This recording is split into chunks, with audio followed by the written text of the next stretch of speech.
Hello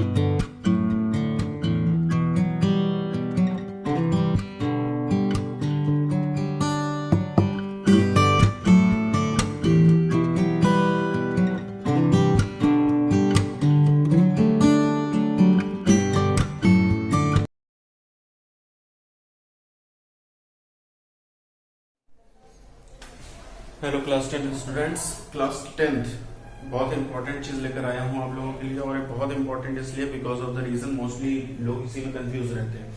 इस बार की जो फिजिक्स आ रही है उसके सारे फॉर्मूले इस बार मैं लेकर आया हूँ, और ये सारे फॉर्मूले बहुत इंपॉर्टेंट है। मैं एक झटके में सारे फॉर्मूले आपको लेता हूँ और इन सभी फॉर्मूले को आप एक दफे अपने पास पॉज करके नोट कर लेना। ठीक है, पहला फॉर्मूला लेंस यानी लाइट वाले से है। Mirror formula 1/f is equal to 1/v plus 1/u। f मतलब focal length, v is equal to distance of image from the pole, pole से इमेज की distance, and u distance of the object from the pole, object की distance. Unit इसकी होती है centimetre में। Clear. Magnification जो इसका होगा वो माइनस में v/u होगा। v मतलब अभी बता दिया, u ऊपर distance object, height of the image upon height of the object भी मैग्निफिकेशन होता है, और इमेज अपॉन ऑब्जेक्ट भी magnification. Second lens formula 1/f is equal to 1/v minus 1/u। ठीक है, यहाँ पे प्लस यहाँ पे minus 1/f is equal to 1/v minus 1/u। Magnification v/u, magnification किसमें v/u, height 1 height nought i/o। Okay, second one. Third law of reflection, Snell's law है। Law of reflection N से नोट किया जाता है, sine i upon sine r।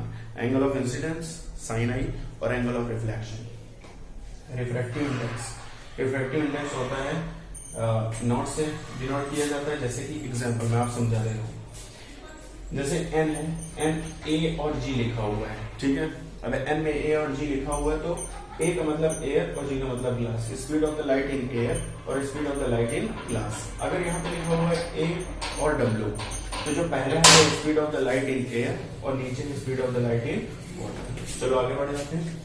Fifth, electric charge के बारे में, इलेक्ट्रिसिटी में पहुंच गए। इलेक्ट्रिक चार्ज डिनोट किया जाता है Q से। Q पे यूनिट क्या होती है, coulomb. Q is equal to NE, number of electrons upon charge of electrons. अब जितने भी नंबर ऑफ इलेक्ट्रॉन होंगे उतना ही चार्ज आपका इंक्रीज होगा। Q is equal to I into T. I मतलब current, T is equal to time. So current का भी होता है Q is equal to I into T. इसी से आप रिफ्लेक्ट करके दूसरा भी निकाल सकते हो, जैसे इलेक्ट्रिक करंट जिसको I से डिनोट किया जाता है, यूनिट उसकी एम्पियर होती है, A से डिनोट की जाती है। तो I is equal to Q by T, आ गया ना, I is equal to Q by T. Seven point, potential difference denote किया जाता है V से। यूनिट क्या होती है, वोल्ट। यहाँ कौन कौन से फॉर्मूले, V is equal to W upon Q, where W is equal to work done, W upon Q, W by Q, W is equal to work done, Q is equal to charge. दूसरा formula होता है V is equal to IR। I means current, R means refraction यानी sorry resistance. तो R Ohm's law पे भी ये जो formula है ये ओम्स लॉ का भी है, और ओम्स लॉ जब डिराइव किया जाता है तो V is equal to IR होता है, जिसमें R जो है कांस्टेंट है। R को रेजिस्टेंस बोला जाता है और इसकी यूनिट होती है ओम। Clear.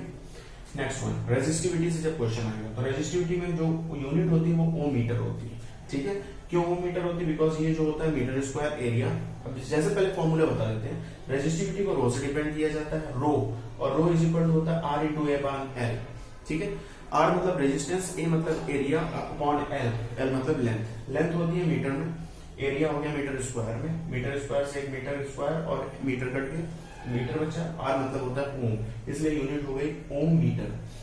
R is equal to resistance, A is equal to area. Mostly area कभी कभी पाई R स्क्वायर से ही डिनोट किया जाता है। क्यों, क्योंकि सिलेंड्रिकल होता है, वायर को सिलेंड्रिकल लिया जाता है, इसलिए पाई R स्क्वायर यूज करते हैं। कंडक्टिविटी, कंडक्टिविटी की जब बात करें तो कंडक्टिविटी का फॉर्मूला होता है L upon R into A। ठीक है, conductivity is equal to L upon R into A। कितना कंडक्टिविटी होती है उसको बोलते हैं 1 अपॉन रो मीटर।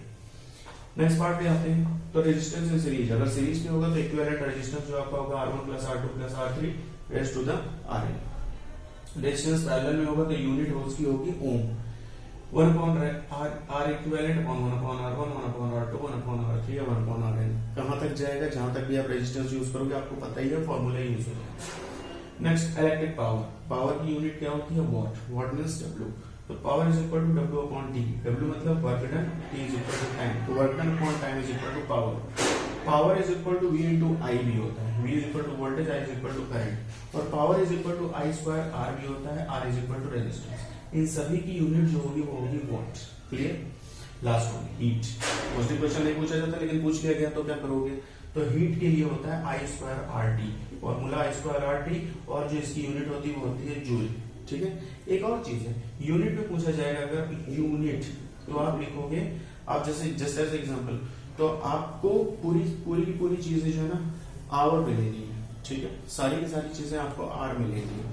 तो आर का मतलब ये हो गया कि आर में हमने कितना जो है यूनिट यूज की। ठीक है। क्लियर। तो इसमें यूनिट जो होती है वो आर पे आवर पे यूज होती है। आवर का मतलब आप उसको पहले सेकंड बनाओ फिर उसको जूल कन्वर्ट करो, ऐसे भी क्वेश्चन आ जाते हैं। ये सारे के सारे होल फॉर्मूला है और इन फॉर्मूले को आप यूज करो। Thank you. और मैं आप लोगों को सामने इसको रख, आप इसको नोट कर सकते हो, note it down and pause करके इसको नोट करके आप अपने पास रख लो और इस पे रिलेटेड सारे क्वेश्चंस को सॉल्व करो। Thank you.